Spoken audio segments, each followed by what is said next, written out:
لا إله إلا الله لا إله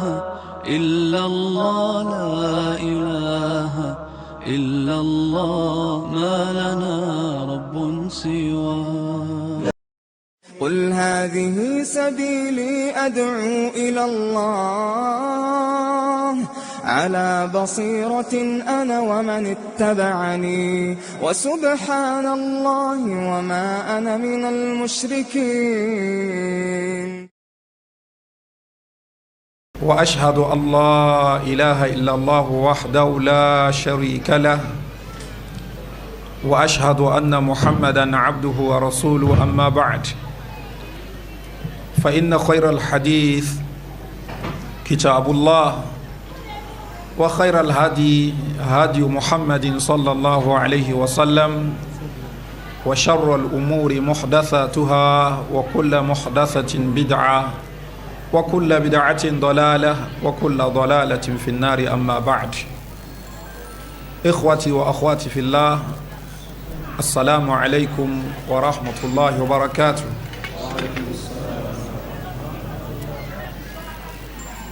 أدعوكم فون الله وبا الله أترى الصلاة فون أبو محمد صلى الله عليه وسلم. لينا mo kí gbogbo àwọn afáwa tí wọ́n ń bẹ níkàlẹ̀ bẹ́ẹ̀ látòrí àwọn ọmọ àyà wa tí wọ́n jẹ́ elétò tó ṣe pé àwọn ni Ọlọ́hun Ọba subhanahu wa ta'ala ló ní sábàbí láti gbé ètò ìdánilẹ́kọ̀ọ́ ìkàlẹ̀ abẹ́lẹ́ Ọlọ́hun Ọba subhanahu wa ta'ala kí ó mọ́dún ńlá dáa rẹ̀ kó bá wa fi sínú mizan asanati yín. Bákan náà mo kí gbogbo àwọn àfáà wa tán ń bẹ níkàlẹ̀, àwọn sheikh wa Abu Sofiya, bákan náà àwọn imam wa Qamaruddin láti ìlú Ìlọrin náà, àwọn sheikh wa Ahmad Saad, sheikh Ma'ruf àti gbogbo àwọn àfáà wa tí wọ́n kù náà, àkí gbogbo yín lápapọ̀. Bákan náà mo tún fi àsìkò yìí kí gbogbo àwọn ọmọ ìyá tá ń bẹ níkàlẹ̀ náà, atọ́kùnrin ní àtobìnrin ní, àpadà sí aburú ọlọ́mọdé kò tọ́ sí ẹnì kọ̀ọ̀kan wa.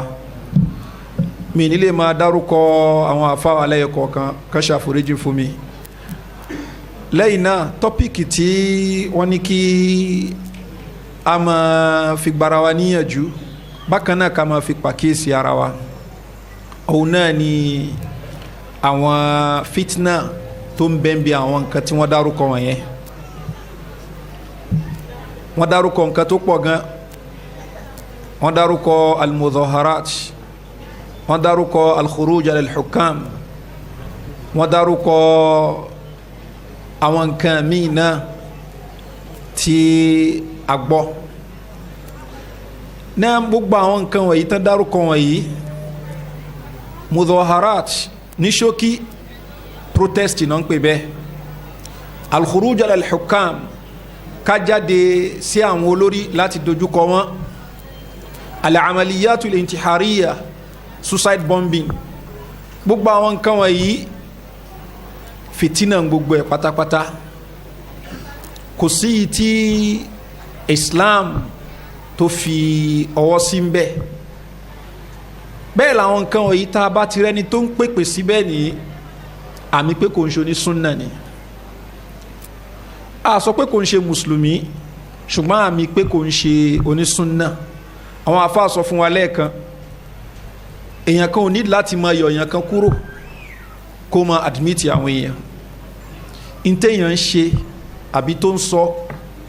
òun ni ó sọ bẹ́yẹ ni iye onísúnnà ni àbí kò ń ṣe onísúnnà. Abẹ́lẹ́ wọn bá subhanahu wa ta'ala àwọn nǹkan tẹ́nì kọ̀ọ̀kan wó ṣe tí ó yọ wá kúrò nínú súnnà, Ọlọ́hun bá subhanahu wa ta'ala kó gbé wa jìnnà sí àwọn kan náà. Torí pé àwọn as-salafu salih wọ́n ka ọ̀pọ̀lọpọ̀ àwọn nǹkan tí èèyàn fi ń jẹ́ onísúnnà. Ìgbé gbági níbi ẹyọ ọ̀kan nínú àwọn nǹkan yẹn yóò yọ ẹnìyẹn kúrò nínú súnnà. Ó lè pàṣẹ bí àwọn nǹkan mi o. Tabawo àárí pé ọ̀rọ̀ al-ikhwan muslimun ẹlẹ́gbẹ́jẹgbẹ́ nǹkan kan ní tá à ń sọ ń sìn aspect kan nìyẹn. ẹni tó fẹ́ẹ̀lì ń bi eléyìí ó lè pass ń bi ọ̀rọ̀ kádàrá, ó lè pass ń bi ọ̀rọ̀ ìmánì, ó lè pass ń bi àwọn nǹkan míì, ṣùgbọ́n bí tó ti fẹ́ẹ̀lì yìí ni wọ́n á ní laysa sunniyan, kò ń ṣe onísúnná báwọn sálàf bí wọ́n ṣe máa ń tírìtì ẹ̀ nìyẹn. ó dẹ̀ lè jẹ́ pé ẹlòmíì ó pass ń bi eléyìí tá à ń sọ yìí kò ń ṣẹgbẹ́, ṣùgbọ́n níbi àwọn nǹkan nínú àwọn usulu míì ni ó ti gbé gbági. laysa sunniyan, laysa kullu man yaruddu ala al-ikhwan al-muslimin salafiyan. kò ṣe gbogbo ẹni tó ń tako ikhwan muslimun ni ó jẹ́ salafi. ẹ̀rẹ́ lómi náà tó ṣe wípé yóò máa tako wọn, ó lè jẹ́ liberali ni, ẹlòmí lè jó ní sufi, ṣùgbọ́n yóò máa tako àwọn ikhwan pé àti tí ń ti pọ̀ jù, ó ṣe jẹ́ pé ipò agbára lẹ́ ń wá. so àní sọ pé torí yẹn ni ó ti di kíni salafi, ó ti di sunni. àfi kó ṣe pé àwọn nǹkan tó yẹ ká mọ̀ ká gbìyànjú àti mọ̀ wọ́n. gbogbo àwọn halakọ́ọ̀tì tá ń lọ ká farabalẹ̀ ń bẹ́ẹ̀, má máa lọ máàkì rẹ́gísítà lásán, má máa lọ sí halkọ́ torí pé ó fẹ́ lọ mítì ọ̀rẹ́ rẹ̀ ń bẹ́ẹ̀. àwọn nǹkan tó ń kọ́ wa ẹ jẹ́ ká máa di àwọn nǹkan yẹn kó dẹ̀ máa nílapa nínú ìgbésí ayé wa. kọ́lọ́n ọba subhanahu wa ta'ala kó ṣe gbogbo wa ní ahlus sunnah. náà àwọn nǹkan tá kàkálẹ̀ wọ̀nyí protest ni, ìmọ̀ tako lórí ni, ìmọ̀ ṣe suicide bombing ni, gbogbo àwọn nǹkan wọ̀nyí nǹkan méjì ló sábà máa ń bí, àwọn nǹkan méjì ló sábà máa ń bí àwọn nǹkan wọ̀nyí. òun náà ni ipe àwọn olórí wọn ṣe àwọn nǹkan tó yẹ kán ṣe fáwọn aráàlú, àkọ́kọ́ nìyẹn. ẹ̀kejì òun ni kí èèyàn kan wò sùsùn pé àwọn olórí wọn fòfin ọlọ́run ọba ṣèdájọ́. àwọn nǹkan méjèèjì ní tá a bá wo gbogbo bí tán ti ń ṣe protest ní demonstration, tí wọ́n ń ṣe khuruj al-hukam ni, tí wọ́n ń bú olórí ni, ká máa sábà wo àwọn nǹkan yìí. níṣẹ́ bá rí èèyàn kan ní tó kọ nǹkan sínú pépà, bóyá Vanguard ni àbí Guardian, tó bẹ̀rẹ̀ sí ní àtàkì Buhari, kí ló máa ló ṣe? ó yẹ kán ṣe báyìí, wọ́n ṣe títì, wọ́n ṣe eléyìí, wọ́n ṣomi, iná láti ọdún mélòó ló fẹ́ lò ń bẹ́ẹ̀. in tó mú máa takò òun náà ni pé kí ni in tó wò láǹfààní tó yẹ káwọn rí gẹ́gẹ́ bí ọmọ ìlú, àwọn ò ráǹfààní yẹn. ó lè má fojú ẹ̀sìn wo tó ẹ̀lẹ́ fi rí Emeka àti Ngozi àti Shinyere tó ṣe pé àwọn olóòmọ kọ̀ọ̀kan sínú pépà ni lẹ́ni tó fi ń àtàkì olórí. kí ló ń àtàkì ẹ̀ fún? òun náà ni pọ́ngbò pé wẹ́ẹ́ fi àwọn òwà òkè. so ìgbà míì wọ́n lè láwọn fẹ́ ṣe protest kó kúrò ní level pé kí ni àwọn kan mọ àtàkì ẹ̀. ìgbà míì ó lè para list suicide bombing náà, gbogbo ẹ̀ náà la rí. àwọn ọmọ Niger Delta tó ń ṣe suicide bombing ní àbí wọ́n fáyà kínní ní ọ̀rọ̀ ẹ̀sìn kan náà fi ń ṣe. bọ̀ kí ló bí kínní ẹ̀ ni wọ́n dùn wá ní ẹ̀tọ́ wa. so kò ṣe gbogbo ẹni tí ó ń ṣe protest tó ń ṣe demonstration tó ń bọ́ǹbù òun ló ń ṣe lórúkọ ẹ̀sìn. ẹlòmíín ṣe ní orúkọ wípé ó believe pé wọ́n du àwọn lẹ́tọ̀ọ́ àwọn. àwọn míì dẹ̀ ní wọ́n ń ṣe ní orúkọ ẹ̀sìn wípé ẹ̀yin olórí ni ẹ fi òfin Ọlọ́run ọba ẹ fi ṣèdájọ́. ṣùgbọ́n méjèèjì kílẹ̀ sí ti ẹ̀ sọ lórí ẹ̀. kí ni Ọlọ́run ọba subhanahu wa ta'ala lórí àwọn òjíṣẹ́ ńlá Muhammad sallallahu alaihi wasallam kí ló sọ fún wa nípa nǹkan yìí? ṣó tó ká máa bú olórí nítorí pé kò fún wa láwọn ẹ̀tọ́ wa, ká bọ́ta sí gbangba ká máa àtàkì ẹ̀? eléyìí kò tọ́. Al-Bayhaqi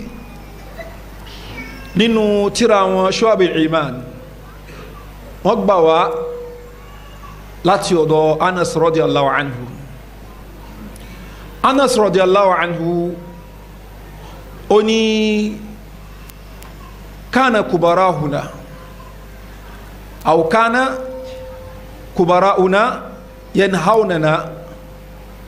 aw nahana kubara'una min ashabi Muhammadin sallallahu alaihi wasallam. àwọn tí wọ́n jẹ́ àgbà wánú àwọn sàábí ànábì wa Muhammad sallallahu alaihi wasallam wọ́n kọ̀ fún wa. qal bó ṣe rí náà mo sọ yẹ qal, that is ó ń kó tìyàn kan nu wọn, ó fọ̀rọ̀ tì sí gbogbo wọn ṣùgbọ́n kan nu wọn ó ti ń sìn ló sọ ó ní qal la tasubbu umara'akum, la tasubbu umara'akum àwọn tán bá jẹ́ olórí yín ẹ má máa bú wọn wala taghushuhum ẹ dẹ̀ má máa jàmbá wọn wala ta'suhum ẹ má máa tàpá sí àṣẹ wọn wattaqullaha wasbiru ẹ páyọ̀ Ọlọ́run Ọba ẹ dẹ̀ ṣe sùúrù fa innal amra ila qarib nínú riwaya mi wọ́n ní fa innal amra qarib ẹ páyọ̀ Ọlọ́run Ọba ẹ ṣe sùúrù pẹ̀lú àwọn tán bá jẹ́ aláṣẹ yín gbogbo ẹ̀ náà ní fúngbà díẹ̀ ni. Anas radiyallahu anhu ìgbà tó ń sọ wípé àwọn tán jẹ́ àgbà wọ́n ń sọ fáwọn ó wá ń kóòtì kan nu wọn àwọn olórí fẹ́ sí òun rí fẹ́ sí àwọn bíi Abubakar, Umar, Uthman, Ali ibn Mas'ud àti bẹ́ẹ̀ bẹ́ẹ̀ lọ torí Anas Malik ni ìgbà tí Ànábì sallallahu alaihi wasallam jáde láyé ọjọ́ orí òjò ọmọ ogun ọdún lọ ìgbà tí Ànábì sallallahu alaihi wasallam tó jáde láyé so lẹ́yìn yẹn ni Abubakar jọba lẹ́yìn Abubakar Umaru bọ́ síbẹ̀ ẹ̀kọ́ tí àwọn kọ́ òun náà ni wípé àwọn olórí wọn ń ṣe ni tá a máa ń bú ká bọ́ sí gbangba tá ká máa bú olórí eléyìí ò sí nínú ìlànà àwọn ahlus sunna wal jama'a ẹlòmíì lè wo pé ṣèbá kan bú wọn ni àṣà yọ̀dà sí wọn atara ìmọ̀ bú olórí ibẹ̀ ni ìdà yíyọ tí máa ń padà ṣẹlẹ̀ so àwọn olórí wa àwa sincere sí wọn níṣẹ́ àwọn kan bẹ nínú àwọn aráàlú àbáwọn àfa tó súnmọ́ àwọn olórí wọn ò bá wọn sọ tójú òdodo ọ̀rọ̀ eléyìí tẹ́ ṣe yìí ò bá mu báyìí ló ṣe yẹ kó rí ni ntọ́lọ́wọ́n bá sọ ni ló fi jẹ́ pé afdol jihad tó dáa jùlọ òun náà ni qawlu haqqin aw kalimatu haqqin inda sultanin jair tábà bọ́ síwájú olórí tó ń jàǹbá àwọn èèyàn tó ń ṣe tí ó dá fáwọn èèyàn ká sọ tó jòdòdó ọ̀rọ̀ fún ṣùgbọ́n nígbà tẹ́mi ò wá ní opportunity àti bọ́ síwájú Buhari lápèjúwe mo á ní òkè mímbàrí tí mo ti ń ṣe khutba èmi náà máa fi òkò ránṣẹ́ máa bu jàmá common sense lélẹ́yìí ṣé mo ń correct olórí nìyẹn àbí mo yẹ̀yẹ́ rẹ̀ nísì bàbá òbí ọmọ bàbá wa ṣe àwọn nǹkan tó kù díẹ̀ káàtó publicly ọmọ wa ń sọ fún bàbá pé àpò lè ṣe máa ń wù bàbá yìí ní tẹ́ ṣe yẹn ò dáná ṣé bàbá yẹn àmọ́ rẹ́rìn pé ọmọ mi ọmọ dáadáa ni àbí yóò lọ bá ìyá rẹ̀ pé ṣé èmi mo bí ọmọ yìí báyìí ọmọ tó ń yẹ̀yẹ́ mi gbangba ta káti ẹ̀ má tún lọ jìnnà ní ẹ̀gbọ́n sí àbúrò ìgbà tí àbúrò tó bá ń fáyà ẹ̀gbọ́n rẹ̀ publicly a lè fi wé ńgbà tó bá pe ẹ̀gbọ́n rẹ̀ sí kọ̀kọ̀ tó ń bá a sọ tó jó dúdú ọ̀rọ̀ ẹ̀gbọ́n náà ó rí i pé ńgbà yẹn ni ó fẹ́ tún un ṣe ni kò ń ṣe kó fẹ́ yẹ̀yẹ́ òun eléyìí láàrin ara wa nìyẹn bó o wá ní kó ṣe pé ẹni tí ó ní agbára lọ́wọ́ ó ní ọmọ ogun lọ́wọ́ àwa la fẹ́ mọ attack ẹ̀ publicly ni nítorí kíni nítorí ìdí kan sí kejì kò ṣe ẹ̀tọ́ tó yẹ kó ṣe fún wa àbẹ́ àrí wípé àwọn kankan ló yẹ kó ṣe ń pọ̀rọ̀ ẹ̀sìn tí ó ṣe kò lòfin Ọlọ́run Ọba tó yẹ kó lónìí eléyìí ló fà tó fi jẹ́ pé al-Imam Ibn Abi Asim nínú tírà àwọn as-Sunnah wọ́n gbà wá látọ̀dọ̀ anábọ̀wá Muhammad sallallahu alaihi wasallam ó ní man arada an yansaha li dhi sultanin fala yubdihi alaniya gbogbo ẹni tó bá fẹ́ ṣe nàṣíhà fún ẹni tó ń bẹ nípò fala yubdihi alaniya kó má ṣe gbangba ta walakin yakhlu bihi yakhudhu yadihi wa yakhlu bihi in tí ó ṣe òun ni pé kí wọ́n jọ pa sófo kó lọ bá privately fa in qabila minhu tó bá sọ tójú dodo ọ̀rọ̀ fún tí ẹni tó ń bẹ nípò yẹn bá gbà lọ́wọ́ rẹ̀ fadhaka ìntàfẹ́ náà nù ó ti achieve nǹkan wa illa tí ò bá gbà lọ́wọ́ ẹ̀ faqad adda alladhi alayhi, òun ti ṣojúṣe títí ẹ̀. Kí wọ́n ṣe wáàsí fún yàn òun ni tó jòdòdó tó jẹ́ ọ̀ràn yàn léwọ lórí, ẹni tó ṣe wáàsí fún ó gbà kó gbà, wọ́n fìyẹn lẹ̀ láàrin wa àtọ́lọ́hun. Ó nítorí pé yóò ní gba wáàsí kò mọ́ ṣe wáàsí fún, ó ṣe wáàsí fún, ṣùgbọ́n nígbà tí ó ti wá gba wáàsí yẹn ní ó wá ní nǹkan tó kù, ó ní pé kó yọ̀dà sí, wọn fún ẹ ní ìgbàláyè yẹn láti ṣe yẹn. So bá ṣe ń bá olórí lónìí, ẹni tí ó bá ti wá lè bá olórí lò báyìí yóò bá a lò lọ́nà àgbélẹ̀rọ, ọ̀nà tó fẹ́ fi bá a lò yẹn ọ̀nà tí ẹ̀sìn lòdì sí ni. Àwọn àfáà sábà máa sọ fún wa kitabul imara nínú Sahih Muslim, kitabul ahkam nínú Sahih Bukhari, àtàwọn kitabul fitan náà wọn tíra míì náà ká gbìyànjú àti ká. Ìwọ tó gbọ́ Lárúbá wọn translate ẹ̀ sédè English àbédè míì náà jókòó kó wo bí wọn ṣe ń bá wọn olórí lò. Ayẹ́sìn tí wà ní o ní against olórí òní pọ́ ń dùn yín lẹ́tọ̀, kò ṣọ̀nà fún yín, kò ṣomi, kò síná, kò ṣẹlẹ̀. Ayẹ́sìn tí wà ní o ní against ẹ nìyẹn. Ṣùgbọ́n Ọlọ́hun Ọba subhanahu wa ta'ala ní kí wọ́n má gbógun tì í, kó respect rẹ̀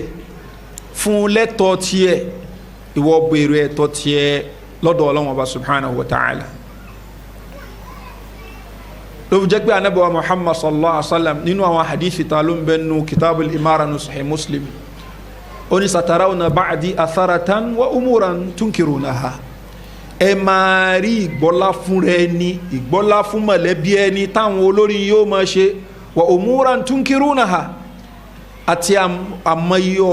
oríṣiríṣi nǹkan tẹ́ máa rí tó ṣe pé ara yín ò ní gbà. Òjíṣẹ́ Ọlọ́run bá ní fasbiru, ẹ ṣe sùúrù hatta talqawni ala al-hawj, tá a fi pàdé níbi àbàtà.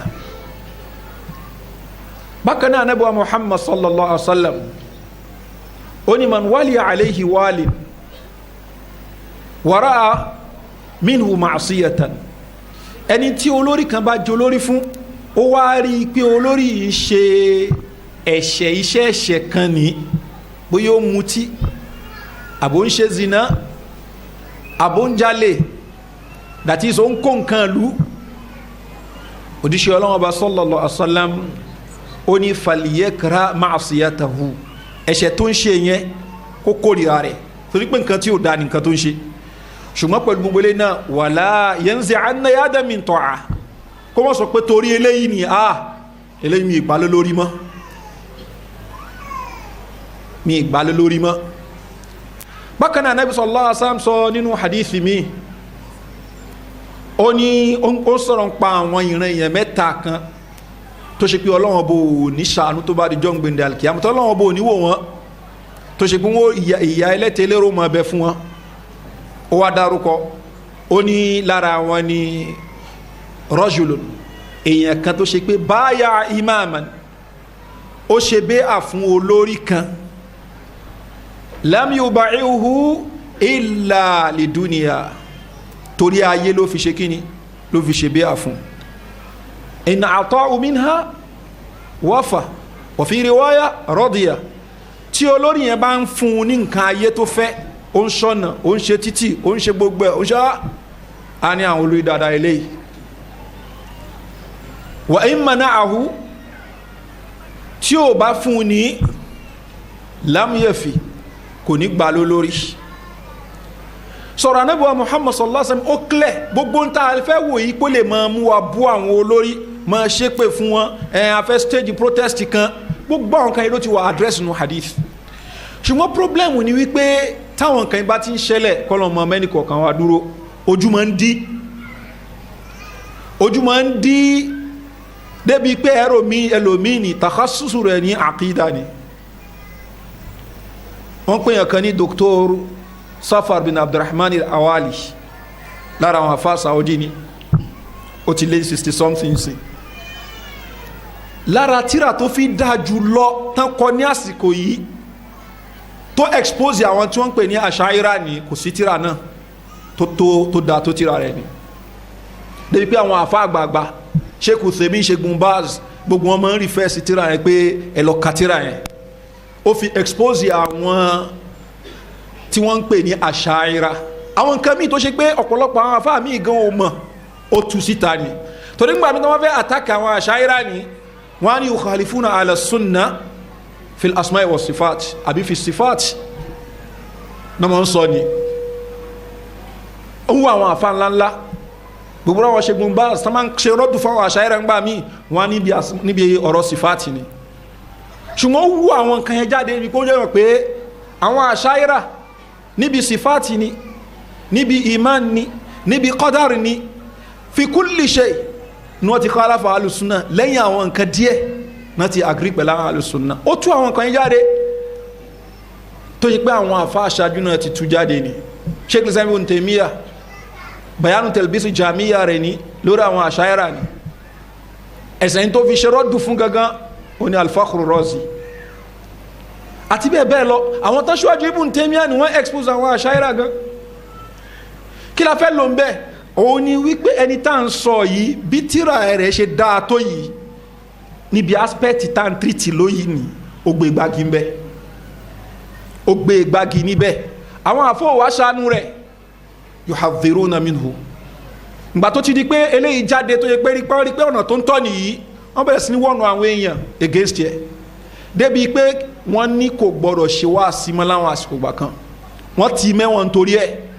Torí pé ta'libul awam ká máa instigate àwọn èèyàn, ká máa incite àwọn aráàlú alal hukam lórí àwọn olórí, eléyìí ní manhaju al-khawarij, ìlànà àwọn khawarij ni. Ẹni tá à ń sọ fún ohun gangan fún rẹ̀ sọ ìgbà táwọn kan lọ bá nú àwọn student Sheikh Albani wọ́n lọ kí ní Jeddah. Ó wá sọ̀rọ̀ nípa tóun bá ń ṣe lecture, ó ní tóun bá ń treat àwọn tíra àbí àwọn àkídà àwọn èèyàn tó máa ń wá ní wọ́n máa ń kéré gan. Ṣùgbọ́n jẹ́ táwọn bá ń sọ ọ̀rọ̀ thaqafa amani àbáwọn sọ̀rọ̀ ń pa fiqhul waqi' onímọ̀ṣáláṣí máa ń kú fàyà ni. Torí pé ọ̀pọ̀lọpọ̀ wa náà fẹ́ gbọ́ kí náà ní Buhari ṣe ń sìn, kí náà ní kinní kan ṣe ń sìn, àwọn láàfáà yẹn ó máa ń sọ̀rọ̀ gan, ó máa ń sòdodo. Nfa ó tú àṣírí àwọn ọba yẹn gan, ó blast wọn gan, ọtún náà kinní kan mílíọ̀nù kan náà ti tún kó jẹ, inú wa máa ń dùn tá máa ń sọ nǹkan yẹn. Ọ̀nà tẹ́lẹ̀ fún máa ń ráwọn èèyàn kó nìyẹn. Òun gángan fún rẹ̀ ó acknowledge kìíní ẹ̀. Ṣùgbọ́n kọ́ lọ́wọ́ bá kó ṣàánú wa kó mú ẹnì kọ̀ọ̀kan wa dúró. Àwọn àfọ̀tọ́ torí pé kí ni ó ṣe tíra tó fi dá jùlọ níbi rọ́dù lórí àwọn Ash'ira ni ká má ṣe rọ́dù lé lórí níbi eléyìí tó ṣe. So ìlànà àwọn Ahlus-Sunnah wal Jama'ah ó ní pé àwọn olórí kì í condemn wọn publicly. Báwa náà ṣe ní fẹ́ kí ọmọ wa condemn wa publicly, tá a ní fẹ́ kí àbúrò wa condemn wa publicly, bẹ́ẹ̀ làwa náà ṣe gbọ́dọ̀ mọ condemn àwọn olórí publicly. Sọlọ́fi jẹ́ pé ọ̀rọ̀ Ànábì wa Muhammad sallallahu alaihi wasallam pé man arada an yansaha li dhi sultanin fala yubdi alaniya walakin ya'khudh bi yadihi wa yakhlu bihi. Kó má ṣe publicly ni ṣé náà sí àlọ́ fẹ́ ṣe lọ bó lórí yẹn kó ṣe fún. فإن قبل منه فذاك وإلا فقد أدى الذي عليه. Tó bá gbà lọ́wọ́ rẹ̀ òun ti ṣojúṣe rẹ̀, tí ó bá gbà lọ́wọ́ rẹ̀ alhamdulillah, tí ó bá gbà ó ti ṣojúṣe títí ẹ̀. So léyìí pọ́ìntì tó pàtàkì ni, bóyá torí pọ́n dùn wá lẹ́tọ̀ọ́ wa òun la fi ń kọ̀ndẹ́mù wọn ni, bóyá torí pé kí ni a rí pé wọ́n lo nǹkan ẹ̀sìn kan ni, a rí pé sallallahu alaihi wasallam bí ìyẹn ni wípé ó wá rí lẹ́ni tó ṣe kí orí máṣíyà kan lára rẹ̀, ó ní falyakra ma'siyatahu wala yanzi'anna yadan min ta'a. Ẹ̀ṣẹ̀ tó ń ṣe ó máa ń ṣe zìnà só lórí gidi, lórí tí ó ń ṣe zìnà á sọ pé kò ń ṣe lórí gidi, olórí tó mu tí ṣe lórí gidi ní kò ń ṣe lórí gidi. Ṣùgbọ́n pẹ̀lú gbogbo yẹn náà ní kò gbọ́dọ̀ sórí ẹ̀ sọ pé òun ò gbà lórí mọ́. So ló fi jẹ́ pé anybody tó wá sọ pé a lè ṣe khuruj lórí àwọn olórí wa ń torí parí máa sí àkàn lórí ẹni àfáà tó bá sọ fakalamu mardudun alayhi, ọ̀rọ̀ rẹ̀ ń tà nígbà nítorí pé kí ni yukhalif qawla rasul sallallahu alaihi wasallam, asin in tó kílẹ̀ ni. Ó ló fi jẹ́ pé Imam Ahmad rahimahullahu ta'ala pẹ̀lú gbogbo táwọn ọba ṣe ní àwọn kan lọ bá gẹ́gẹ́ bí ó ṣe ń bẹ nínú as-Sunnah al-Khallal. Wọ́n lọ bá wọ́n ní rẹ̀ ìrẹ́ ìmáàmù ẹ wọ àwọn olórí gbogbo nǹkan tán ṣe fún yín Imam Ahmad ó ní àdìmáà ẹ má dẹ́jẹ́ lẹ̀ tó mọ́ pé ìmáàmù yẹn àwọn olórí yẹn ń fìyà jẹ kò ṣe pé torí pé ń bá wọn dupò kọ́ o kò lè ṣe pé torí pé ń attack wọn publicly kọ́ abadan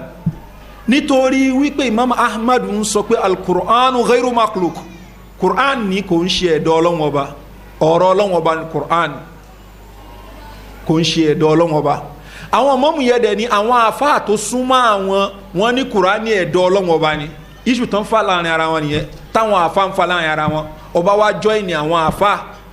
tí wọ́n jẹ́ àwọn àfáà oníbídíà ó wá fẹ́ fọ́ọ̀sì Imam Ahmad láti sọ pé al-Qur'an makhluq Imam Ahmad ní kò sí ní tó jọ ní tó ń sọ iná lòun àmọ́ sọ àwọn kan wá wo nínú àwọn aráàlú pé ó yẹ káwọn gbarata fún ìmáàmù yìí ni káwọn bọ́ sí gbangba ta káwọn lọ protest against olórí ó ní ẹ má ṣe àdìmá ẹ avoid ìdẹ ẹ̀jẹ̀ ẹlẹ́ so eléyìí ni ìlànà àwọn ẹni ìṣíwájú wa ló fi jẹ́ pé ẹni tí ó bá máa ń sọ wípé a lè revolt against àwọn olórí bí a torí pé ń do àwọn èèyàn lẹ́tọ̀ọ́ wọn ni àbí torí pé wọ́n kó sáwọn ẹ̀ṣẹ̀ kan àwọn àfa ẹni ìṣáájú tó máa ń ṣe tẹ́rẹ́jámọ̀rú àfa bẹ́ẹ̀ wọ́n á ní lágbájá oníbídíà lára àbí lágbájá oníbídíà ni wọ́n á ní kánà yára safe kò ṣe pọ́n kankan fún rẹ̀ gbé dà o ṣùgbọ́n wò pé irú olórí yóò yẹ ká lè revolt against yẹ so tó bá ó lè encourage àwọn èèyàn láti revolt against yẹ òun ò ní gbé irú àwọn ìlànà àfẹ́ ní ìṣíwájú wọ́n máa ń pè wọ́n ní kíni al-khawarij al-qa'diyya àwọn khawarij ṣùgbọ́n àwọn ò ní gbé mọ́ bẹ́ẹ̀ ni wọ́n ní yọ̀dà ṣùgbọ́n wọ́n á mọ incite àwọn èèyàn against olórí so àwọn khawarij al-qa'diyya nìyẹn so ló fi jẹ́ pé àwọn kan ẹ̀yìn nǹkan tó pàtàkì púpọ̀ ni ó ní kan lára àwọn àfáà tí wọ́n ń pè ní al-Hasan bin Salih bin Hayy àfọ́ oní fíkíù ni tó mọ̀ ń pa hadith náà dáadáa àfá ńlá ni ṣùgbọ́n níra yìí torí ìyẹn ni àwọn àfá yuhadhiruna minhu wọn a máa wọ́n àwọn èèyàn against ẹ̀ wọn a dẹ̀ máa fi ròyìn ẹ̀ wípé kí ni oníbídíà ni òmò sọ pé lómi ilé gúdù ní agbègbè mi kò mórí bọ́m̀bò mi kò mọ́ mórí bọ́m̀bò mi so ló fi jẹ́ pé àwọn nǹkan wọ̀nyí nǹkan tá a gbọ́dọ̀ farabalẹ̀ kọ́ ni àwọn halkọ̀tà ń lọ ẹ jẹ́ ká gbọ́ àwọn nǹkan tá ń kọ́ wa ká mọ̀ ń tà ń ṣe gangan ọ̀rọ̀ pé kéèyàn kan bá dá èèyàn kan ò bá dá èèyàn káfí yìí ńlẹ̀ fáwọn tó ṣe mọ́ wà qualify láti ṣe ṣùgbọ́n ń tó yẹ kí wọ́n gangan mọ̀ gẹ́gẹ́ bí súnnà ó ní láti mọ̀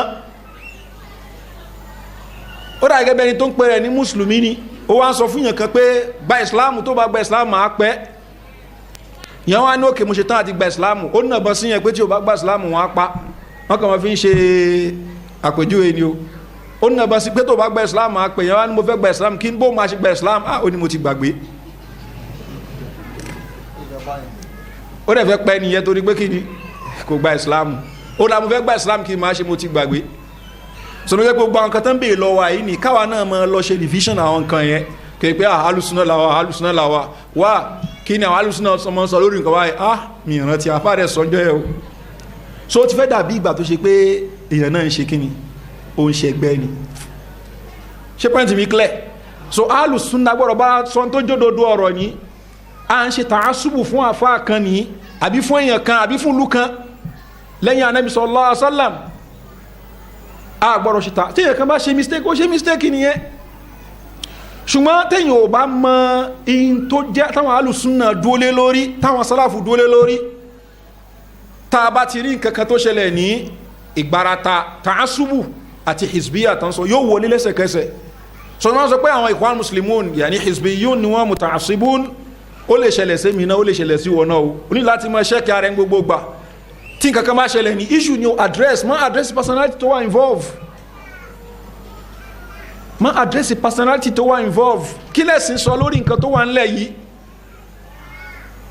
torí pé àwọn nǹkan míì tó ń lọ láwọn ilé kéwù nǹkan kan mara wọn náà ẹlòmíà láwọn onísúfin yẹn àsìn èèyàn jẹ́gẹ́jẹ́gẹ́ ni wọ́n lè kú lórí àwọn ṣéwù wọn the same thing náà òun wọnú àwọn onísúnnà míì náà sáré láti máa farabalẹ̀ in tó jẹ́ tó onísúnnà dúlé orí kakọ̀kọ̀ gbọ́ yìí náà lórí ọ̀rọ̀ ìmọ̀ takọ̀ àwọn olórí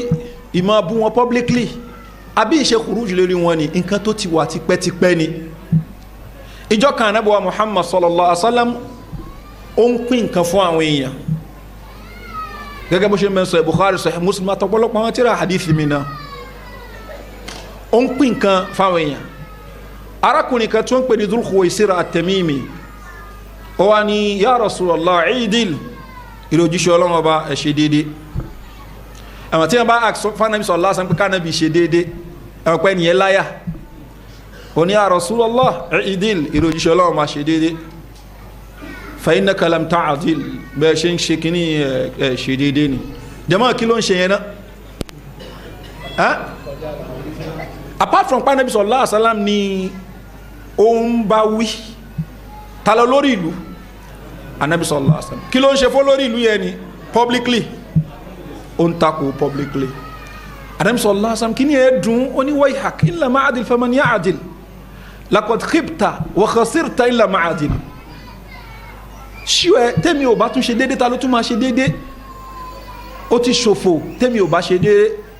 àwọn afámi laqad khibtu wa khasirtu in lam a'dil mo ṣòfò tí n bá ṣe déédé mi ṣe ní ṣe déédé ìgbà tí Umaru gbọ́ nǹkan tárakùnrin yẹn sọ ní Umaru ní ya Rasulallah idhan li fihi ẹ yọ̀ǹda eléyìí fún mi adrib unqa kí n sórí ẹ̀ kalẹ̀ torí pé Umaru náà ń bẹ́ ń jókòó pé wọ́n mọ̀ gọ̀gàn Ànábì ló sọ fún pé ìdí Ànábì sallallahu alaihi wasallam sọ pé da'ahu fa inna lahu ashaban yahkiru ahdukum salatahu ma salatihim wa siyamahu ma siyamihim yakra'una al-Qur'an la yujawiz taraqiyahum. Ànábì ní eléyìí tó ṣe yìí àwọn èèyàn rú ẹ̀ ṣe ń bọ̀ wá o tó ṣe pé nìkẹyìn tẹ́ ń bẹ́ngbà yẹn tẹ́ bá ń rí ìrun tán kí tẹ́ bá fi ń kọ̀mpí ẹ̀rùn tí yín ẹ lè gbàtàn jẹ́ o àwẹ̀ tán gbà tẹ́ bá fi ń kọ̀mpí àwẹ̀ tí tí yín ẹ lè gbàtàn jẹ́ o wọ́n máa ka Kùránì hufadul Qur'an ni wọ́n lónìí tó máa criticize yẹn kan lónìí pé ẹni yìí ó ń ṣe bídíà àwọn ẹni Ọlọ́run lẹ́ ń takò ẹni tó máa ń kírun tó máa ń yan náfílà lóru Ànábì ti yanjú ọ̀rọ̀ yẹn mọ́wùlẹ̀ gbára takọjá là ó lè mẹ́sìn ó lè mẹ́ni Ọlọ́run ju Ànábì sallallahu alaihi wasallam lọ ó ní yahkiru ahdukum salatahu ma salatihim wa siyamahu ma siyamihim àwọn tó máa ń gbàwẹ̀ gan mọ́wùlẹ̀ gbára takọjá là yaqra'una al-Qur'an wọ́n mọ̀ ká Qur'ani gan. nínú ẹgbà wá mí ni wọ́n lẹ́ni yẹn kọ́ irùngbọ̀n rẹ̀ ní kasul lihya mushammaru saqayn irùngbọ̀n pọ̀ bẹ́ẹ̀ ni kíni ó tún ṣe ní susak masha Allah ní susak tọ́mà ní kí wọ́n jọ́ọ̀jì ní pé àwọn ẹni Ọlọ́run àwọn alùsùnà làwọn eléyìí ẹlòmíì yóò rí sufi onísufi Sudan tó ní pé ó ń ṣe ní susaka ní masha Allah ẹni tí ń ṣe súnà gan sí o bẹ́ẹ̀ ni àkídà kùbùríyà ló ń bẹ ní ọpọlọ ẹni bẹ́ẹ̀ ni kíṣòkò tó fò ní susaki ni àbí kó mọ́ kọjá kàbẹ́ ni ọ̀ràn èèyàn ni kó mọ́ kọjá kàbẹ́ ni kéèyàn ní rúgbọ̀n ọkùnrin kó fi ilẹ̀ kó mọ́ máa fárúgbọ̀n rẹ̀ ọ̀ràn èèyàn ni ṣùgbọ́n mọ́tòrí yẹn tìyàn bọnú súnnà débi kó wàá sọ lẹ́nu tó pé wọ́n lè criticize jama ẹ jẹ́ ká máa wọn nǹkan wọ̀nyí kasul lihya mushammaru saqayn bó ṣe wà ń bi ẹlòmíì tánìm sallallahu alaihi wasallam tó criticize ni eléyìí ni anam sallallahu alaihi wasallam ròyìn wọn wípé yahkiru ahadukum salatahu ma salatihim wa siyamahu ma siyamihim yaqra'una al-Qur'an la yujawiz taraqiyahum anam sallallahu alaihi wasallam oni yamruquna min ad-din wọ́n mọ̀ kúrò nínú ẹ̀sìn kama yamruqu sahmu min ar-ramiyya bí bàtà tafa sí nǹkan tí ọfà yẹn wọnú ẹranko yẹn tó jáde lódì kejì ní a máa wò pé ọfà dà so eléyìí ó ń sọ fún wa torí àwọn ẹni ìṣíwájú ọ̀rọ̀ àkídà wọn fi ń ṣeré o wọn ń gbàtànjẹ pẹ̀lú pé àìní yìí máa ń kírun àwọn Khawarij ní Ànábì sallallahu alaihi wasallam sọ̀rọ̀ ń pa wọn sọ mọ́ ṣe mọ́ yẹn náfílà débi pé orí wọn bíbà yìí ni ó ti dúdú wájú wọn ó dúdú gan àmì wà ń bẹ ẹsẹ̀ wọn olódàbí pátákó rànkúmí ni látara bí tí kíni tán ti fi bolẹ̀ ṣùgbọ́n pẹ̀lú gbogbo yẹn kọ́ lọ́mọ ṣiṣẹ́ wa ló fò Ànábì sallallahu alaihi wasallam ní kìláàbù náà àwọn ajanu náà nìyẹn látara kíni látara ìmọ̀ọ́mọ̀ bá ṣe ń bá àwọn èèyàn lò ìṣe tẹkfíru àwọn olórí àti ìṣe tẹkfíru bilkabair Ànábì ó sọ pé torí irun tán kí àwẹ̀ tán gbà Kùránì tán ká ṣòkòtò ń fò irun gbọ́n ṣe kíní kan torí pé bíbẹ wọn láwùjọ aburú ni fún àwùjọ wọn ní máa bẹ láwùjọ kan kí àwùjọ yẹn kó lójútùú wọn ní máa bẹ láwùjọ kan kí àwùjọ yẹn tòrò tabawo Dhul Khuwaysira Tamimi jama kí ló ń bá nàbí pò ọ̀rọ̀ ẹ̀sìn àbọ̀rọ̀ ayé ọ̀rọ̀ ayé ni bí irú ìtàwọn Niger Delta Niger kìnnìkan gbogbo ìgbésù gbogbo tán ṣe ọ̀rọ̀ ayé náà ni ṣùgbọ́n tó bá fẹ́ ṣe kí ni wọ́n á yí ọ̀rọ̀ ayé yẹn wọ́n á yí mẹ́sìn sọlọ́ fi jẹ́ pé àwọn nǹkan wọ̀nyí nǹkan tá a gbọ́dọ̀ farabalẹ̀ ni láti gbọ́yé ni kò ń ṣe nǹkan tara Ànábì sallallahu alaihi wasallam jẹ́ ká mọ̀ pé àwọn olórí wa a máa rí àwọn èèyàn tí ó máa ṣẹlọ̀ nǹkan bẹ́ẹ̀ Ànábì sallallahu alaihi wasallam ó ń sọ nọ́ọ̀rọ̀ ẹ̀ kan gẹ́gẹ́ bí al-Imam Ahmad maṣe gbà wá ó ní latunqadanna urwa al-Islam urwatan urwa àwọn okùn tó so Islam yóò máa tú yóò máa jálẹ̀ ọ̀kọ̀ọ̀kan kullama intaqadat urwatun tashabbatha an-nasu billati taliha tókùn kan bá ti já àwọn èèyàn ó so wọn ó dì mẹ́yì tó tẹ̀lé fa awwaluhunna naqdan èyí tí ó kọ́kọ́ tú òun náà ni al-hukmu ìmọ̀ fi òfin Ọlọ́run ọba dájọ́ wa akhiruhunna naqdan èyí tí ó tú gbẹ̀yìn òun náà ni as-salah ìrun kíkí so má jẹ́ kó jẹ́ nǹkan tí ó yẹ ẹ́ lẹ́nu do yóò báyàn nú jẹ́ tabari pa àwọn olórí ìlú wọn fi òfin Ọlọ́run ọba dájọ́ yóò báyàn nú jẹ́ ṣùgbọ́n ká má jẹ́ kó yà ẹ́ lẹ́nu Ànábì sallallahu alaihi wasallam ti yanjú gbogbo ọ̀rọ̀ yìí sọlọ́ fi jẹ́ pé káró lórí tí ò fi òfin Ọlọ́run ọba dájọ́ ìyẹn ò ní ká yọ kúrò ní Islam ṣùgbọ́n a gbà pé ẹlẹ́ṣẹ̀ ni kò fi òfin Ọlọ́run ọba dájọ́ a gbà pé ẹlẹ́ṣẹ̀ ni ṣùgbọ́n yóò túmọ̀ sí pé ó ti di kèfèrí àfi tó bá sọ wípé òun tako òfin Ọlọ́run ọba òun ò gbà lókù dẹ́rùngbà yẹn yóò di kèfèrí ni ṣùgbọ́n torí pé Ọlọ́run ọba ní ká má ṣe zìnà òun ṣe zìnà ó ní ká má mutí ó mutí àbí ó kọ́ báǹkì rìbá kalẹ̀ káwa ní gbàtọ́lọ́ ní ká má gba rìbá wáyé tó máa kọ́ báǹkì rìbá kalẹ̀ ó ti di kèfèrí nìyẹn àwọn afẹ́sìn ọ̀rọ̀ yìí ó jẹ́ nǹkan tó ṣe wípé wọ́n sọ̀rọ̀ púpọ̀ lórí ẹ̀ tẹ́bá ní eléyìí tó ń sọ ìsọkúsọ á ní ìsọkúsọ kọ́ Ọlọ́run bá ní wa man lam yahkum bima anzalallah fa ulaika humul kafirun ẹni tí ó bá ti fòfin Ọlọ́run bá dájọ́ àwọn kèfèrí ni ẹ̀ ayé al-Qur'ani ni fala wa rabbika la yu'minun hatta yuhakkimuka fima shajara baynahum yóò mú gbogbo àwọn àyà báyìí wá ṣùgbọ́n àwọn nǹkan wọ̀nyí àwọn àfẹ́sìn sọ̀rọ̀ ń parẹ́ Sheikh al-Islam Ibn Taymiyyah rahimahullahu ta'ala lórí ọ̀rọ̀ yìí bákan náà before wọn Ibn Abdul Barr nínú tírà wọn at-Tamhid wọ́n ní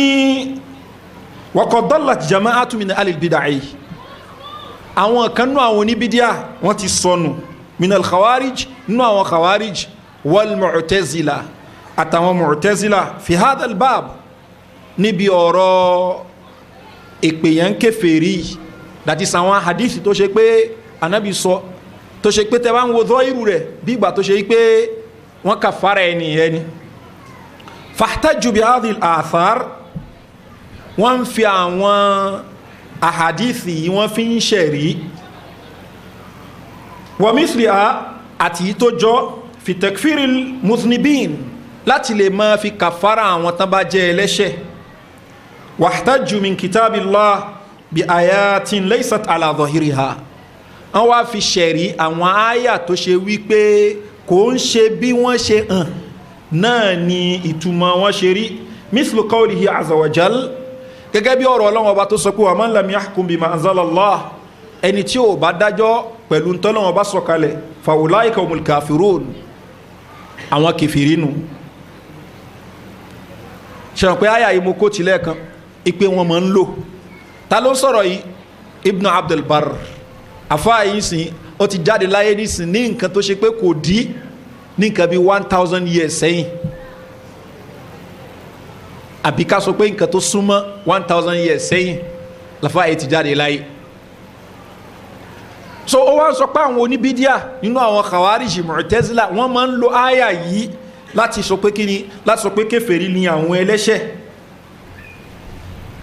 wa qawlihi bákan náà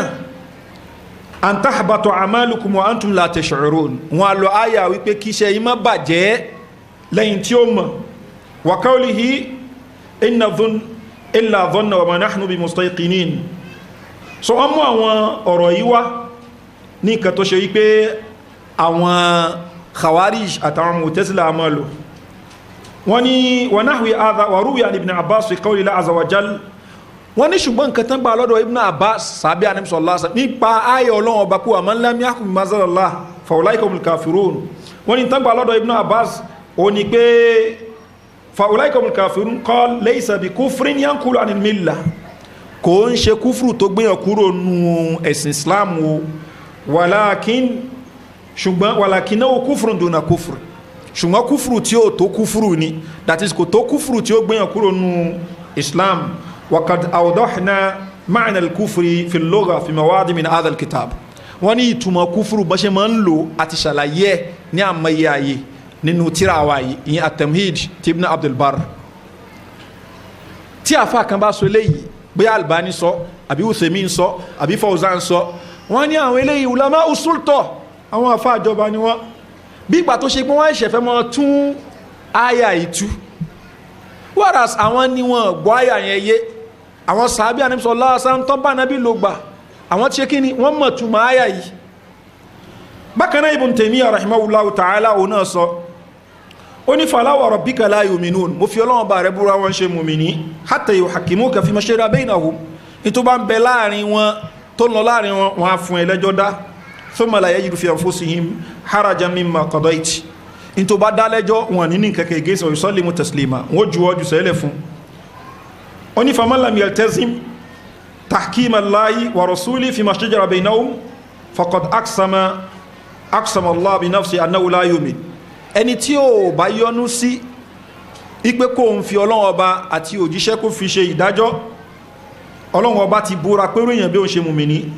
wa amma man kana multaziman ṣùgbọ́n tó ṣe pé òun bá gbà li hukmillah tó dún ìmọ̀ òfin Ọlọ́run Ọba wa rasuli àti òjíṣẹ́ rẹ̀ batinan wa zahiran ní gbangba àti ní kọ̀kọ̀ ni ó gbà pé òfin Ọlọ́run Ọba ni Ọlọ́run Ọba ní ká má ṣe zina ó ní ká má jalè ó ní ká má mutí ó gbà nínú ọkàn rẹ̀ pé òfin Ọlọ́run Ọba ni òfin mi ó dẹ̀ dá tó ká má sọ pé yóò wá dá jù lọ lakin àásọ̀ ṣùgbọ́n ó ṣẹlọ́un wattaba awahu ó wá tẹ̀lé ìfẹ́nu rẹ̀ fa'adha bi manzilati amthali min al-usat onúrú yẹn báyìí bí ẹlẹ́ṣẹ̀ lòun náà a ní pé ń kèfèrí nítorí ẹ pé Ọlọ́run ní ká má ṣe zina ó ṣe zina kèfèrí ni ẹ Ọlọ́run ní ká má mutí ó mutí kèfèrí ni ẹ Ọlọ́run ní a má jalè ó jalè kèfèrí ni ẹ Ọlọ́run ní a má gba rìbá ó ń gba rìbá ó tún kọ́lé rìbá kalẹ̀ ó ní kọ́lé rìbá láì ṣe pé kí ni ó gbà pé nǹkan tó dáa ni kèfèrí ni ẹ eléyìí ni nǹkan tá à ń rí ní àwùjọ títí wa lónìí ní àgbáyé Islam káàkiri lónìí Sheikh Ibn Taymiyyah ní irú èèyàn báyìí ẹlẹ́ṣẹ̀ ni ṣó gbà wípé òfin Ọlọ́run Ọba yìí òun lòfin tó yẹ káwọn lò ṣùgbọ́n ìfẹ́ ẹnu bí wọn náà ṣe ṣe nǹkan míì tọ́lọ́ ni o mọ́ ṣe ní ti fẹ́ ẹnu ó mọ̀ pé òfin Ọlọ́run Ọba ni Ọlọ́run ni o mọ́ ṣe nǹkan yìí ṣùgbọ́n padà ṣe ní ti fẹ́ ẹnu ó ní wa hadhihi al-aya ibi tá ń lọ gan ni ó ní aya yìí mimma yahtaju bi al-khawariju lára nǹkan táwọn khawariju wọn fi ń ṣẹ̀rí ni ala takfiri wulati al-amri láti lè fi pé àwọn olórí ní kèfèrí alladhina la yahkumuna bima anzala Allah àwọn tó ṣe pé wọ́n ń dájọ́ pẹ̀lú ntọ́lọ́wọ́n bá sọ̀kalẹ̀ Ibn Taymiyyah ni ẹ̀rẹ́ lómi nu wọn yóò lòun fi Ibn Taymiyyah ṣẹ̀rí ọ̀rọ̀ Ibn Taymiyyah lélẹ́yìí nínú tírà rẹ̀ Minhajus Sunnah an-Nabawiyya so tó ń túmọ̀ pé kí ni Ibn Taymiyyah ni kò sí lánàá àwọn ènìyàn èyí ò túmọ̀ sí wípé à ń sọpọ́ọ̀tì èyí tí àwọn olórí tó ń ṣe tí ò da kò túmọ̀ sí pé à ń sọpọ́ọ̀tì ẹ̀ ẹ̀ṣẹ̀ lẹ̀ṣẹ̀ ó máa jẹ́ àkórira nǹkan tó bá ń ṣe lẹ́ṣẹ̀ ṣùgbọ́n ká rántí ọ̀rọ̀ Ànábì wa Muhammad sallallahu alaihi wa sallam ipe man wali alayhi walin ẹni tí olórí kan bá jẹ́ olórí fún ni fara'a minhu ma'siyatan ó wá rí ẹ̀ṣẹ̀ kan lára ẹni falyakra al-ma'siyah ẹ̀ṣẹ̀ tó lórí yẹn ń ṣe kó kórìíra ẹ̀ṣẹ̀ yẹn ṣùgbọ́n wala yanzi'anna yadahu min ta'a kó mọ́ torí ẹ̀ sọ pé kí ni òun ò ní tẹ̀lé lórí yẹn mọ́ nísìnyí ara wọn kan wọ́n bọ́ sórí Facebook orí Twitter wọ́n mú ìjọba Saudi lápèjúwe wọ́n mọ̀ fáyà rẹ̀ ọba ó lè ṣe léyìí ó aláwọ̀ eléyìí ọmọ yìí tún aláwọ̀ kíní kan kọ́nsáàtì kan ọmọ yìí tún aláwọ̀ eléyìí gbogbo nǹkan yẹn ni ẹni tó bá ní ẹni tó jó ní súnà tó bá ń rí àwọn nǹkan táwọn ọba ń ṣe táwọn olórí ń ṣe tí ò bẹ́ sí mu inú rẹ̀ ó mọ̀ bàjẹ́ torí pàdé sọ lásán sọ pé kíní kó kórìíra máa sí àyẹ́ ni ṣùgbọ́n wà láyé zi anna yadan min ta'a kó mọ́ sọ pé òun ò gbá lólórí mọ́ kó mọ́ lóun ò gbá ní olórí mọ́ ó kórìíra nǹkan yẹn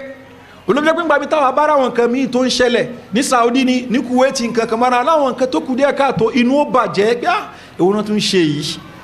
ṣùgbọ́n àmọ́ àti ní nǹkan tó ń dè wá tó ṣe pé ó gbọ́dọ̀ misbehave otherwise ní wàá bọ́ sí inú kíní kámpù àwọn Khawarij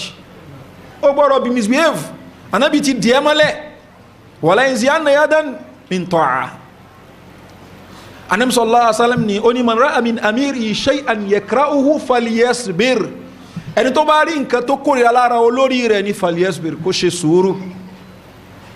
fa innahu man mata ẹni tó bá fi lè kú ní lẹ́ni tó ṣe yí pé ó ń takò nǹkan tí olórí ẹ̀ tí man farqa amirahu mata mitatan jahiliya yóò kúkú kí ni ikú jahiliya eléyìí náà ń bẹ nínú Sahih Muslim bákan náà so tó túmọ̀ sí pé ìlànà àwọn alùsùnà ìlànà wa nípa bá ṣe ń bá wọn olórí lò a gbọ́dọ̀ mọ́ takò wọn publicly bọ̀ yìí ò túmọ̀ sí pé kí ni à ń pa òdodo mọ́ yarhamukallah òdodo àpamọ́ àwọn olórí ta fẹ́ ṣe wáàsí fún àwọn aráàlú nídìí wáàsí yẹn jọ lórí yẹn lọ ṣe wáàsí fún àwọn mọ̀lẹ́bí títí ẹ ṣe wáàsí fún ìyàwó rẹ ṣe wáàsí fárádúgbò rẹ fi àwọn tó súnmọ́ àwọn olórí lẹ̀ kan ṣe wáàsí fún wọn tẹ́kálukú bá ṣe wáàsí fún àwọn tó súnmọ́ káwọn òbí lù ọ́ ṣe rí ṣùgbọ́n ká ní àwọn olórí sì wọ́n ń ṣàwọn nǹkan tó kù díẹ̀ káàtó ìyẹn ò ní ká ṣe khuruj lé wọn lórí Ànábì sallallahu alaihi wasallam illa an taraw kufran bawaha àbí tó bá ṣe pé wọ́n ṣe kúfùrù tó wà bawaha ìgbà yẹn lè sọ pé kí ni wọ́n fẹ́ ṣe khuruj láwọn olórí ṣùgbọ́n bó láṣẹ ṣe khuruj ní ṣalágbára rẹ̀ gbogbo àwọn nǹkan wọ̀nyí náà ni lágbọ̀rọ̀ mọ́ wò so ló fi jẹ́ pé àwọn kan practice irú nǹkan báyìí wọ́n rí kúfùrù bawaha lórí àwọn olórí lára àwọn olórí kan nínú àwọn ìṣíwájú wọ́n wá practice pé káwọn ṣe khuruj wọ́n padà nàdímọ̀ ni Hajjaj bin Yusuf Thaqafi ó ṣe àwọn ìbàjẹ́ tó pọ̀ gan lára àwọn ìbàjẹ́ tó ṣe ó ṣe kúfùrù débi pé gẹ́gẹ́ Abu Dawud ṣe gbà wá Sunan Abu Dawud kan náà ó ń sọ pé kìrá Abdullahi bin Mas'ud ní pé kò ń ṣe Kùránì ló ń ka pé Abdullahi bin Mas'ud pé Kùránì tó ń ka yẹn Kùránì rọ́ ló ń ka ó dáparọ́ rẹ̀ mọ́ Anabi sallallahu alaihi wasallam so kúfùrù nìyẹn àtàwọn kan mìíràn tó ṣe débi pé Hasan Ọ̀tọ̀wùs lára student Abdullahi bin Abbas ó ní ọ̀rọ̀ àwọn ará Basra ń yà mí lẹ́nu ní tánká Hajjaj kún mùsùlùmí ṣùgbọ́n pẹ̀lú gbogbo náà ní ṣé Tọ̀wùs jáde ipá wọn fẹ́ lọ ṣe protest abadan ṣó jáde kó mọ condemn ẹ̀ publicly abadan sọ̀rọ̀ jẹ́ pín pàtàkì àwọn kan kóra wọn jáde tán láwọn fẹ́ lọ bá àjájì àwọn fẹ́ lọ bá po wàhálà Anas ń fún wọn ní sùúrù pé ẹ ṣe sùúrù ẹ má dán wò pé ma min yawmin aw ma min amin illa walladhi ba'dahu sharrun minhu sami'tu min nabiyyikum kò sí ọdún kan tó máa wá lẹ́yìn àtúnwọ́sì ní mo gbọ́ tánàbí yín sọ ilé hatta talqa rabbakum sami'tu min nabiyyikum tẹ́fì pàdé ọlọ́run bí ó ṣe máa lọ ní mo gbọ́ tí ànábì yín sọ ilé yìí Al-Hasan al-Basri tó mọ́ yẹ́pọ̀ nǹkan fún rẹ̀ gbà pé Hajjaj bin Yusuf káfíìr ni ìgbà táwọn èèyàn fẹ́ lọ ṣe kùrújẹ lórí ó ṣe kíni ó ń sọ fún wọn pé ẹ má ṣe àwọn èèyàn wò pé ẹni yìí kúfùrù ẹ ti hàn náà ìgbà tán lọ ṣe gbogbo àwọn tán participate ń bẹ̀ náà yanjú ni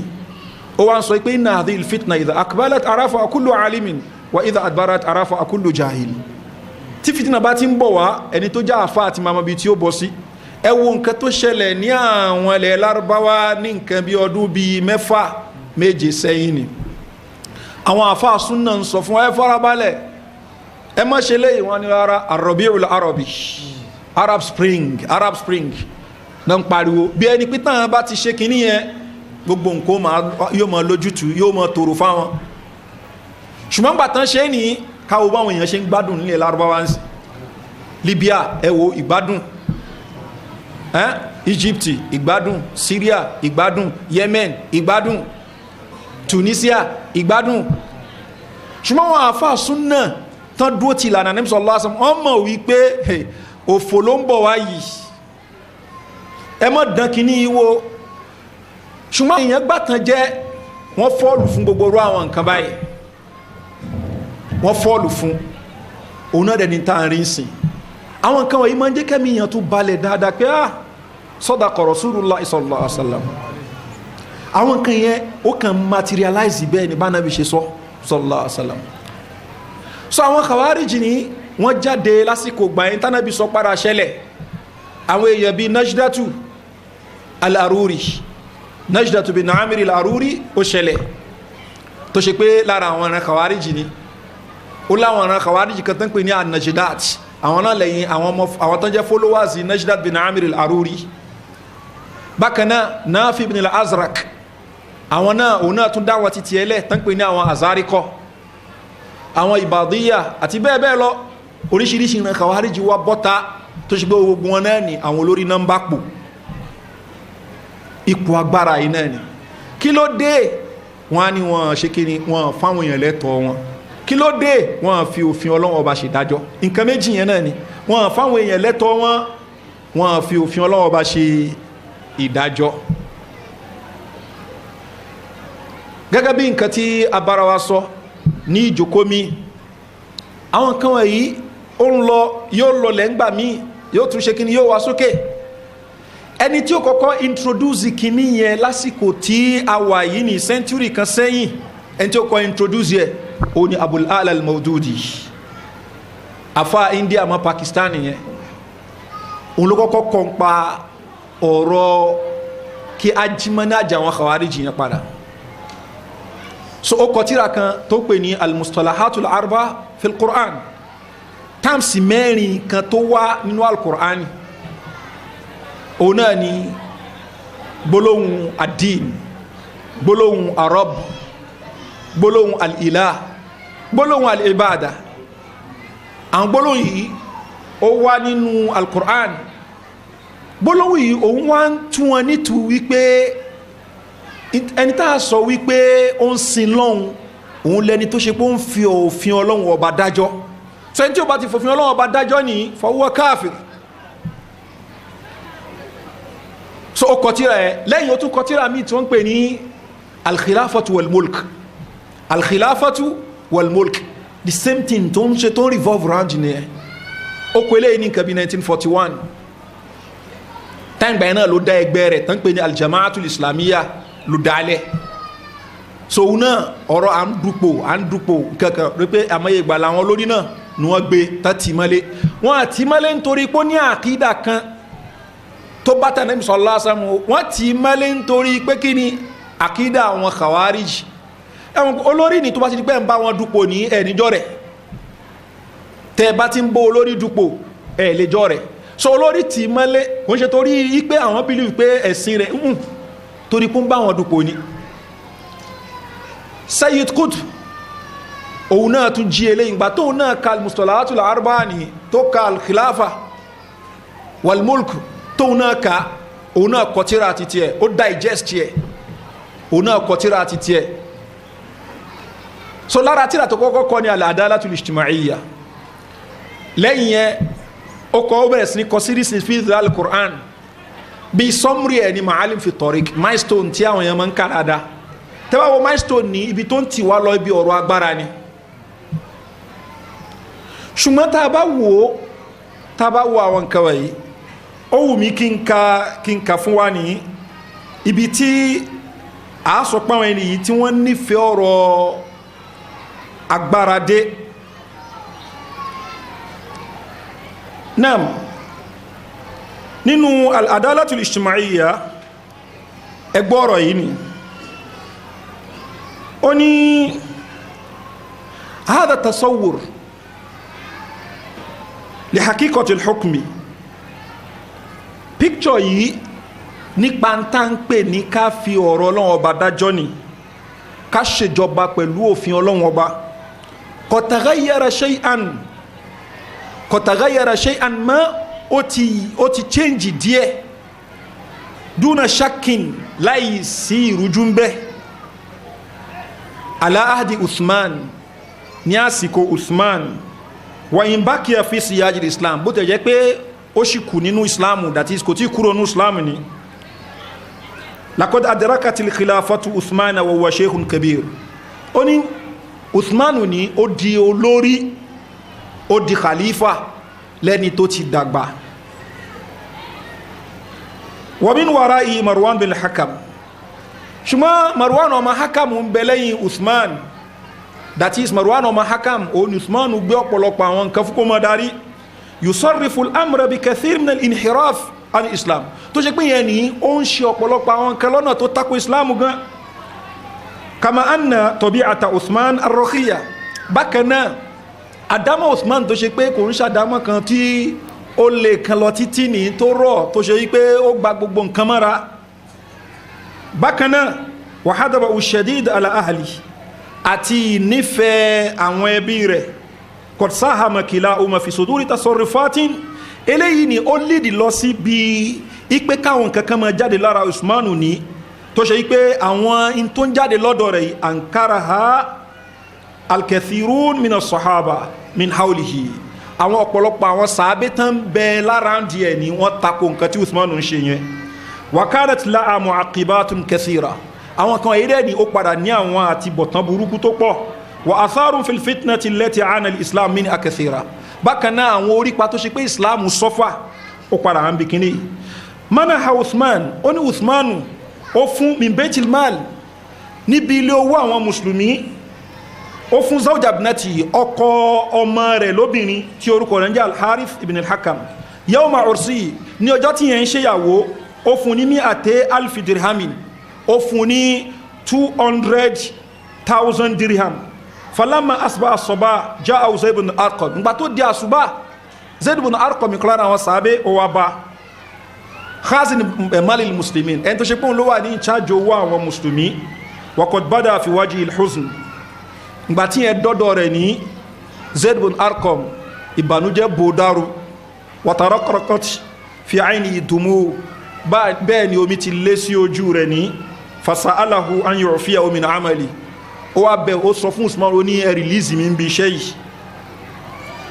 walamma alima minhu sabab ìgbà tí Usman mọ sábàbí tí Zayd ibn Arqam tó fi ní kó rìlíìsì ń bí iṣẹ́ yìí ni ó sọ fún wípé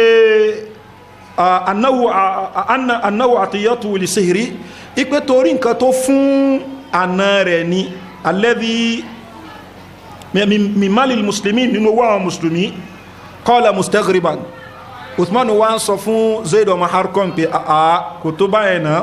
atẹ́bkì ṣofẹ́ mọ́ sunkún ni yabna Arqam ìrọ̀ ọmọ Arqam an wasaltu rahimi mo dẹbí pọ̀ ní náà ọkọ ọmọ mi ní mo dẹbí pọ̀ ní kí owó tí mo fún yẹ́ o pọ̀ faradda ar-rajul Zayd ibn Arqam wá fèsì padà alladhi yastashiru ruhal islam al-murhaf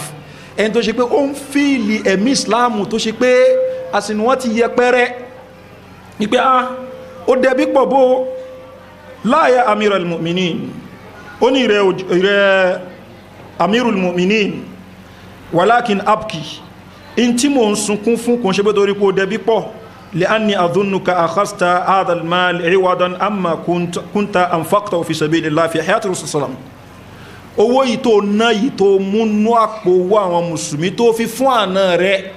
in tó tẹ̀wọ̀n lọ́kàn mi ni pé o mú láti lè fi dípò owó tó ná ní àsìkò Ànábì sallallahu alaihi wasallam láti lè fi ran Islam lọ́wọ́ wallahi law a'taytahu 100 dirhamin tó bá fi lè fún àna rẹ̀ ní just 100 dirham lakana kathiran eléyìí máa ti pọ̀jù gan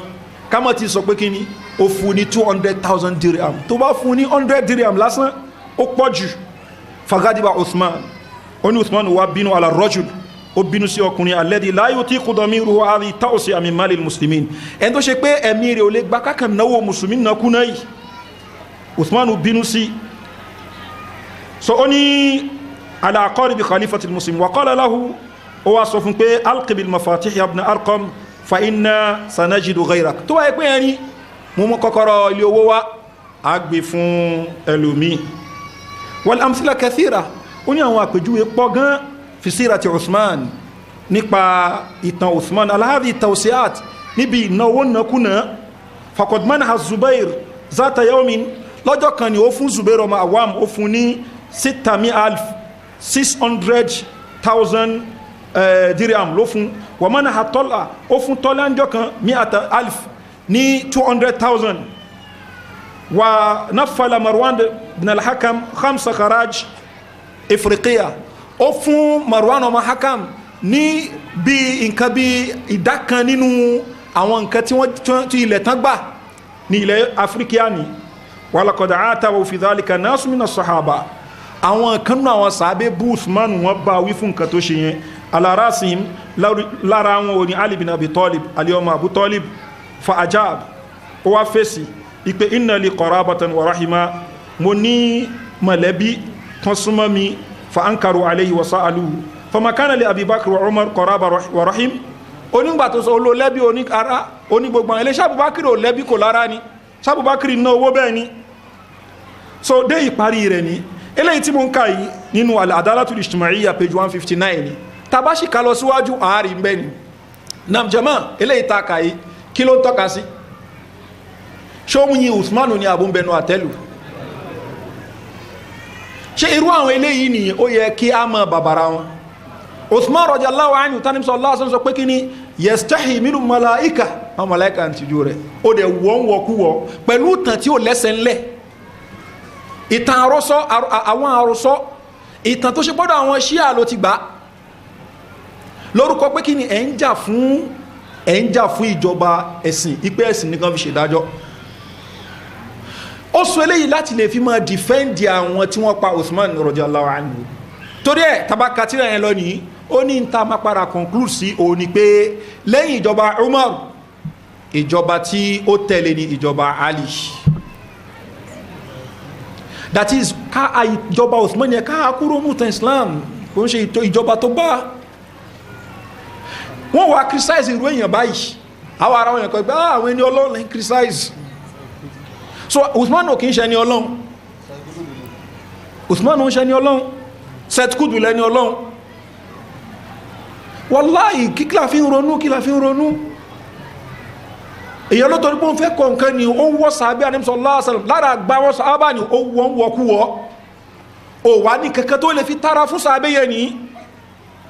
àfi kó tara fún ẹni tó wọ́ sàábé ńlẹ́ ni bó ṣe wọ́ Uthman ńlẹ̀ bẹ́ẹ̀ náà ló wọ́ Muawiya ló wọ́ ńlẹ̀ nínú tírà rẹ̀ ní kutubun wa shakhsiyat so lórúkọ pé kí ni àwọn fẹ́ fòfin Ọlọ́run ọba àwọn fẹ́ fi ṣèdájọ́ ẹni tó lóun fẹ́ fòfin Ọlọ́run ọba ṣèdájọ́ yìí òun àti àwọn Ṣíà ọ̀rẹ́ ni wọ́n gẹ́gẹ́ bí nǹkan tí wọ́n ti sọ fún wa ní látorí Hasan al-Banna tẹ́ẹ̀dẹ́rí Hasan al-Udaybi ni tẹ́ẹ̀dórí olórí wọn tó wà ń bẹ̀ nísìn tán pé Mahmud Izza wọ́n lè kú lórí ọ̀rọ̀ àwọn Ṣíà ni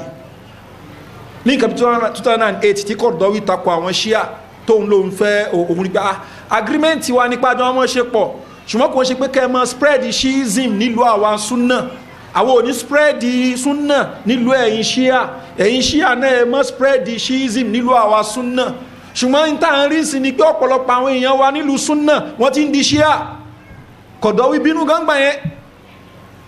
àwọn ń bèè lọ́wọ́ Mahdi Akif olórí àwọn Ikhwan gbà yẹn pé kílẹ̀ lè sọ sí nǹkan tí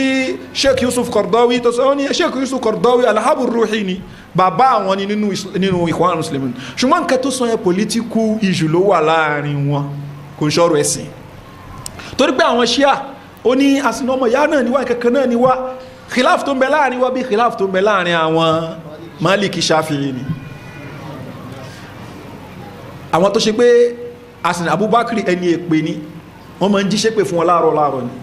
Umaru wọ́n máa ń jíṣẹ́ pè fún wọn ni Allahumma la'an sanamai Quraysh Abubakar wa Umar lára àdúrà àwọn àfikàrò títí wọn máa ń ṣe láàrọ̀ nìyẹn ẹni tó gbà pé Aisha aṣẹ́wó ni ẹni tó gbà pé àwọn sàábì Ànábì sallallahu alaihi wasallam wọ́n ti di kèfèrí ẹni tó gbà pé Kùránì ní kò complete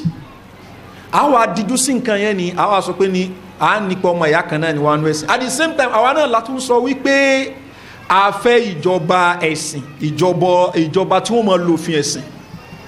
so lọ́dún wípé àwọn eléyìí ní in tí wọ́n ṣe ipò agbára ni wọ́n fẹ́ débi agbára ni ṣùgbọ́n wọ́n á ti ọ̀rọ̀ ẹ̀sìn síwájú òun náà fi sọ fún wa lẹ́ẹ̀kan ìgbà tán débẹ̀ wọ́n padà lò fi ẹ̀sìn mọ́ ìtẹ̀lẹ̀lẹ́ ń bá wọn olórí tẹ́ ń bá wọn jà sí nìyẹn olóòjá pé gbogbo àwọn tí wọ́n padà rí kíní torí àsìkò ní mi ìbá ka kíní Aymanu Zawahiri fún wa ní nínú tíra rẹ̀ ní Fursanun tahta rayati nabi that is àwọn jagun ní abẹ́ àsíá nabi sallallahu alaihi wasallam so oyin tíra Sayyid Qutb yìí Ma'alim fi Tariqi àti fi al-Qur'an oyin àwọn tíra yẹn ní ipa àwọn tíra tó ṣe pé ó sẹ́ẹ̀tì kíní fáwọn ènìyàn táwọn fi ń lọ ó sọ ń pa bí wọ́n ṣe victimize Sayyid Qutb àti bẹ́ẹ̀ bẹ́ẹ̀ lọ kí la fẹ́ ló ń belé o ní pé al-Mawjudi Sayyid Qutb Muhammad Qutb gbogbo àwọn eléyìí àwọn ni wọ́n bí gbogbo àwọn al-Qaida tàrí ICC ni àwọn náà bí Jama'atul Muslimin tán gbé Jama'atul Takfir wal Hijra àwọn náà bí Boko Haram gbogbo àwọn kí ni àwọn tán bí ní torí pé táwọn yóò bá ti ń ka gbogbo àwọn tíra yìí wọ́n mọ̀ wà jihad láti fẹ́ mọ̀ ṣe olóòfin jẹ́ pé láti ìbẹ̀rẹ̀ ipé à ń fẹnu bú olórí ní kò sáyé fún publicly ká má tí sọ wípé kí ni àwa ń protest ká má tí sọ pé àwa ń ṣe kí ni agbébọn Islam ti blọ́ọ̀kì gbogbo ẹ̀ láti lẹ̀ pẹ̀lú àwọn ẹ̀rí tamuwai àtàwọn míì náà so ọ̀rọ̀ pé à ń takò lórí à ń protest à ń ṣe demonstration kò sáyé fún Islam àwọn tí wọ́n ń support irú nǹkan báyìí làwọn tó ṣe pé wọ́n ń dupò lórí ṣùgbọ́n wọ́n wo àwọn ọmọ táwọn lè lò gẹ́gẹ́ bí scapegoat wọ́n ní ẹ jẹ́ ká lọ protest ẹ jẹ́ á pàdé ní kíní kan square ẹ wà lọ síbẹ̀ ẹ lágún ẹ padà sílé ìtẹ́ ẹfẹ́ náà kò ní ṣe owó epo wọ́n fi kún náà ni èèyàn kan nu wọn ó rìn láti bí a Sùúrùlérè ó rìn lọ sí Ọjọ́ta láti Sùúrùlérè kí lórúkọ ẹ̀ sí stadium kẹkọ̀ọ́ ó rìn lọ sọ́jọ́ta ó wá díjọ́ kejì kò lè dìde mọ́ni ìyàwó rẹ̀ bá máa ra ni ó ń bá bára ẹ̀wọ́ bá wá sunkún báwọn yẹn pẹ́ bá ó dẹ̀ sọ pé kó mọ́ lọ pẹ̀lú gbogbo yẹn náà ni wọ́n sì fowó kún owó epo tẹ́ lọ protest nítorí ẹgbà yẹn náà ni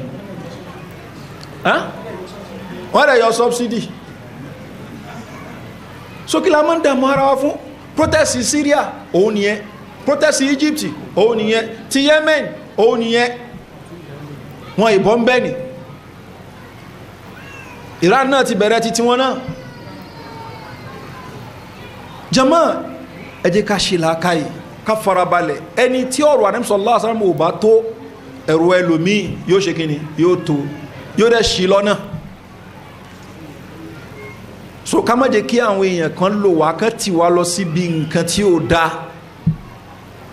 eléyìí jẹ́ nǹkan tí ó pàtàkì inshallah máa dọ́rọ̀ mi dómi báyìí abẹ́lẹ́ ọmọ subhanahu wa ta'ala ìta bára wa sọ iná kọlọ́mà kó jẹ́ kó lò fún ẹni kọ̀ọ̀kan wa kó fi ẹsẹ̀ ẹni kọ̀ọ̀kan wa rẹ̀ sí ojú ọ̀dọ̀ rẹ̀ wa sallallahu ala nabiyyina muhammadin wa alihi wa sahbihi ajma'in subhanaka la umma bihamdika ashhadu an la ilaha illa anta astaghfiruka wa atubu ilaik.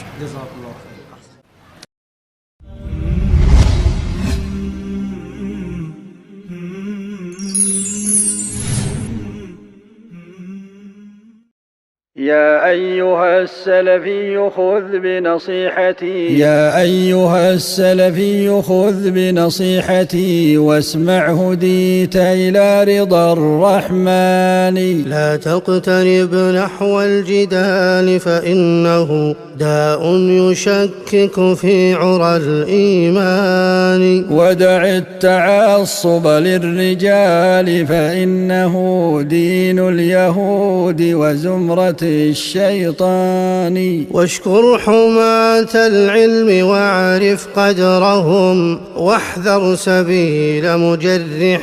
فتان. والزم سبيل السالفين فإنهم نور يدل التائه الحيران.